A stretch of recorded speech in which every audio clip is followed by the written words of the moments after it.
காயினும் ஆபேலும் கர்த்தருக்கு காணிக்கை கொண்டு வந்தார்கள். காணிக்கை கொண்டு வருபவர்கள் அங்கீகரிக்கப்பட்டால்தான் அவர்கள் காணிக்கையும் அங்கீகரிக்கப்படுகிறது. காயின் அங்கீகரிக்கப்படவில்லை, எனவே அவன் காணிக்கையும் அங்கீகரிக்கப்படவில்லை. காணிக்கையை அங்கீகரிக்காமல் விட்டது கர்த்தர். அப்படியானால் காயினுக்கு எரிச்சல் வந்தாலும் அது கர்த்தர் பேரில்தான் வர வேண்டும்.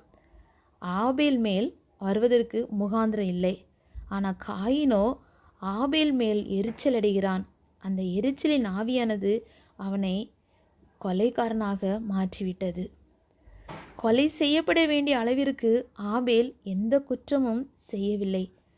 காயினுடைய எரிச்சலானது அப்படிப்பட்ட விபரீதமான விளைவுக்கு நேராக வழிநடத்துகிறது.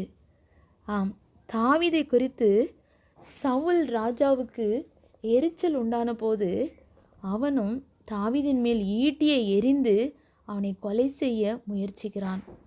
ஆம், இந்த காயினுக்கும் சவுலுக்கும் தான் விரும்பாத ஒன்று நடக்கும் போது அவர்களுக்குள்ள எரிச்சல் உண்டாகிறது.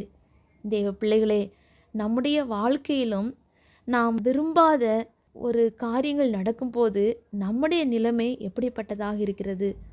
அந்த விரும்பாத காரியங்களை நாம் மகிழ்ச்சியோடு ஏற்றுக்கொள்கிறோமா, அல்லது எரிச்சலின் ஆவி நமக்குள்ளால கிரியை செய்கிறதா? எரிச்சலின் ஆவி கிரியை செய்யுமென்றால் அது ஒரு தீமையை கொண்டு வருகிறதாக இருக்கிறது. தேவ பிள்ளைகளே, கிறிஸ்துவினுடைய பரிசுத்த ஆவியானுடைய பலத்தினால இப்படிப்பட்ட எரிச்சலின் ஆவிகள் நமக்குள்ள வராதபடிக்கு நம் இருதயத்தை காத்துக்கொள்ள கர்த்தர் விரும்புகிறார். அப்படிப்பட்ட காரியங்கள் நமக்குள்ள வரும்போது நம்முடைய இருதயத்தை பத்திரமாக பாதுகாத்து பரிசுத்தத்திற்கு நேராக நாம் செல்லும்போது நிச்சயமாக நம்முடைய வாழ்க்கைகள் இன்பமாக மாறும். ஆம், கர்த்தர் நம்மை வழிநடத்துவாராக. ஆமீன்.